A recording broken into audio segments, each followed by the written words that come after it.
My name is Stacy Aquero, and I am the Director of Application Review and Academic Partnerships here at Stony Brook University. I am joined by my colleague, Mohammed, who I'm going to have introduce himself really quick. Absolutely. Thank you, Stacy. Welcome all. Thank you for joining us today. My name is Mohammed Kadarpas. I serve as the Regional Admissions Counselor for Stony Brook University here in California. So, Mohammed Kadar and I are so thrilled that you have taken the opportunity to join us today. We are really going to talk about writing your application essay and some tips in terms of the uses of AI in your college essay.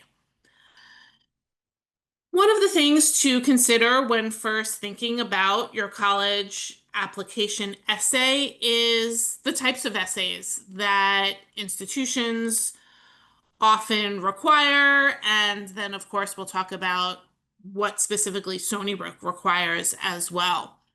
Um, the standard kind of essays, of course, are the personal statement, which incorporates most of the common application essay prompts. Some essays may be why you want to attend a particular institution. Why do you want to go to that specific college? Others may incorporate why do you want to major in the intended program you choose. Some are more specific in terms of talking about community impact or specific to activity interests or even social justice topics. Um, at Stony Brook, our essay is really a choice of your own, which really does incorporate using the common application essay prompts, or of course can incorporate any of these other essay topics that you may want to choose. We're going to go through some of those tips, but what's important to understand is that if you are choosing your own essay prompt and you're choosing something that you've used for another school, which totally is fine, if you've made that specific for another institution, it really won't then work for Stony Brook. So you want to make sure that if it's talking about things like a community impact or an intended major, that you are incorporating how you plan on impacting the Stony Brook community or why you're choosing that major um, at Stony Brook versus at another institution. So you want to just understand that when picking not one of the common essay prompts and something of your own choice, that it makes sense within the context of the university you're applying to. So we just went through a number of different types of essays, and of course, that's only you know, a general guideline of what kinds of essays there may be. There may be more. Other schools will have very specific essays and or supplemental essays. So the question often comes, how many essays will I need to write? Will I need to write a personal statement as well as a primary essay? Meaning I need to talk about myself, but then I'm being asked a primary essay on a very specific topic. Um, Supplemental essays. Many schools will often require supplemental essays. In particular, some of those supplemental essays may be specific to a major, may be specific to an academic, um, other kinds of academic programs, or specifically to things like honors programs or scholarships. So at Stony Brook, we only require one essay, which is again typically that personal statement, but it is an essay of your choice. However, if applying to any of our honors programs, we have additional essays with those honors programs. At Stony Brook, we have a number of honors programs, including an honors college, which is a four-year curriculum-based program, a university scholars program, which is more community outreach and volunteer based, We have a Women in Science and Engineering, which is more mentorship based for underrepresented populations in the science and engineering fields. Those will require additional essays. We also have some very highly selective honors programs, including a Simon STEM program, which is a research-based 4-year fully funded honors programs, which will have 3 additional essays. And then we have combined scholars for medicine and scholars for dental medicine program, which will also have additional essays. Students who apply to Stony Brook and are interested in those programs apply to those programs after a submission of an application and submit those essays after an application. So they're not being submitted with your application. However, when filling out things like the common application, or in Stony Brook's case, the SUNY application, as well as an option, which is the State University of New York application, your primary essay, your personal statement, your one essay that we need as part of your application will be submitted with that application. So when you're doing your application, you need to be mindful to give yourself enough time when applying to have already written your essay. We have a presentation coming up next month on the application process in general, which I highly recommend because it will talk a little bit about the organization of applying and how long you need. But there are certain things you need to have completed and or go through stages of your application and give yourself time to do that essay and then be able to copy and paste it into the application system. So let's talk more specifically about personal statement versus essay. So the personal statement is really, again, something that is about yourself and sort of talking in your voice and about who you are versus a very specific question. Again, the common application essay prompts, which most schools use and are very common, and again at Stony Brook are usable. They're really asking you to share personal stories. And what you want to make sure is that you're not repeating yourself from what's already in your application. And when I say this, it means that we're going to go through some other tips later, but you're not giving a list of your activities or a list of courses that you're taking. You're generally sharing one story. Sometimes you can incorporate other events or other activities that you may have relevance to your story.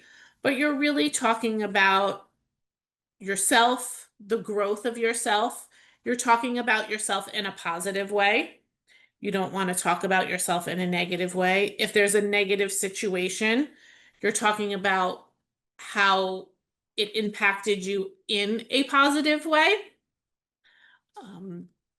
Oftentimes, personal statements also do not have to be this grand event or experience in your life.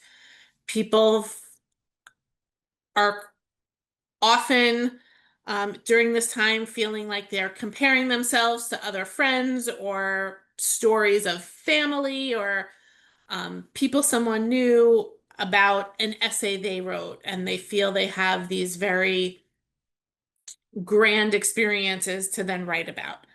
I often use the phrase that if it's important to you, then it's important for us to know about because that's who you are. So it's really about the person you are, the experience, and how that experience impacted you and how it made you part of the person you are today, whether it's showed you how to lead, whether it showed you how to get yourself organized or manage your time or be a better student or be a better friend, whatever that end sort of experience is what you want to share. And that essence is being yourself. The essay itself is a very specific question. At Stony Brook, we do not require um, a, an essay over a personal statement, but you will find institutions may ask very specific questions about how a certain course or a certain activity impacted your experience and how you are going to then bring that to their institution or other types of very specific questions. They might even ask you to talk about the last book you read and compare it to something else. So it can be very specific depending on the institution. So, how are you to get started with writing your essay? So, you first want to choose a topic that will highlight who you are. Again, talking about yourself, something in a positive way that is showing the admissions office not only who you are, but who, whatever you're talking about, how that represents who you are. You want to be prepared to write a few essays and several drafts. So I'm sure most of you on this call are applying to multiple colleges and universities and not just Stony Brook. And even if Stony Brook may be your number one choice, which we hope it is, there will be other schools in there that may have different essay types that are required. And so you may have to write a few essays. Of course, if you're applying to things like our honors programs and any some of our scholarships that may require an essay, you will have to write a couple of different essays. So be prepared to receive more essays after an application submission for some of those types of programs. I just kind of talked about this. It's okay to talk about a mundane experience. If it's had an impact on your life, then it's significant enough to write about, and it's important for us to know the story. Be mindful of your format and font. We're going to talk about this more, but when you're going through the application process, I typically say expect it to take a few weeks from start to finish because you will have to go through essays, you will have to go through a lot of entry of information. Also anticipate leaving like 1 to 2 hours in each of those phases. So if you are ready to apply on August 1st, you're going to open that application up, you're going to create your username and password, whether it's on the Common application, the SUNY application. You're going to have to start typing your name and your high school and your parents' information and activities, all before you even put in the essay. Then you have to select your schools, and then there'll be school-specific questions. So you need to give yourself time to kind of digest and go through each area. So don't do it like, oh, I have 15 minutes, I'm gonna do this today. Give yourself some time. So when I say be mindful of format and font, obviously your essay is in a Word document or a Google Doc or something, but then you're gonna have to copy and paste it. So you want to make sure you're not using like weird characters that when you copy something gets miscopied, because sometimes things like that happen. So just kind of keep it on the average format and fonts. We're going to talk about sort of using AI tools when writing your essay, and I'm going to pass it off to Mohammed Kadar to kind of go through that. So you're probably hearing a lot about AI tools such as ChatGPT and how they fit or may fit into your college application. So today we'll go over some ways you can responsibly use AI when writing your college essay. I'll share some tips that can help and not harm your college application. So, should I use AI when writing a college essay? This is a common question that we get from students. The quick answer is you can definitely, but with strategy, of course. Think of AI as a tool and not a shortcut. It should never replace your unique voice or experiences Similar to what Stacy mentioned earlier, colleges want to hear from you and not necessarily a machine or a bot or AI, right? I'll share some tips later on in the presentation on how you can effectively do so. There's a simple guide on how you can use AI productively. So, of course, use it to brainstorm ideas or to create an outline if you feel stuck. I often find myself, feeling stuck sometimes, and I'll definitely use ChatGPT or other forms of AI in order to, get my brain going or to generate some ideas. You can use it, you can ask it for simple introductions or ways to phrase things more smoothly. You can also use it to help refine your tone if you want to send out a certain tone, a professional tone, or friendly tone. Those are just some of the options or some of the ways that you could refine the tone and change the tone. What you should not do is never copy and paste a fully AI written essay. Colleges definitely have tools to detect this, and it definitely may jeopardize your application. Always follow your university's AI policy. Um, Plagiarism still applies when using AI. The best way to think of AI is as your writing assistant and not a substitute. It can help you get started or improve your drafts, but your ideas and your personal story needs to come through loud and clear. Use it to build confidence in your writing process and not to replace it. So let's wrap up with, 5 golden rules. Always check your school's AI policy and have the Stony Brook one here for you. I'll put it in the chat. Just so that you're familiar with the guidelines, things you could do, things you're not allowed to do. Review and edit everything that AI gives you. Don't trust it blindly.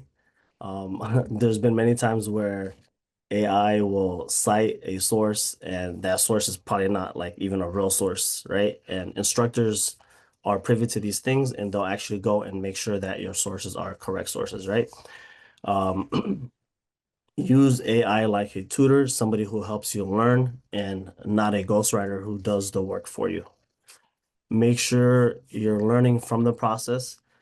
This essay is a chance to reflect, and as we know, reflection definitely helps you grow more. And lastly, be careful. So, I mentioned earlier, AI can make up facts or even cite fake sources. So always double check anything that you plan to use.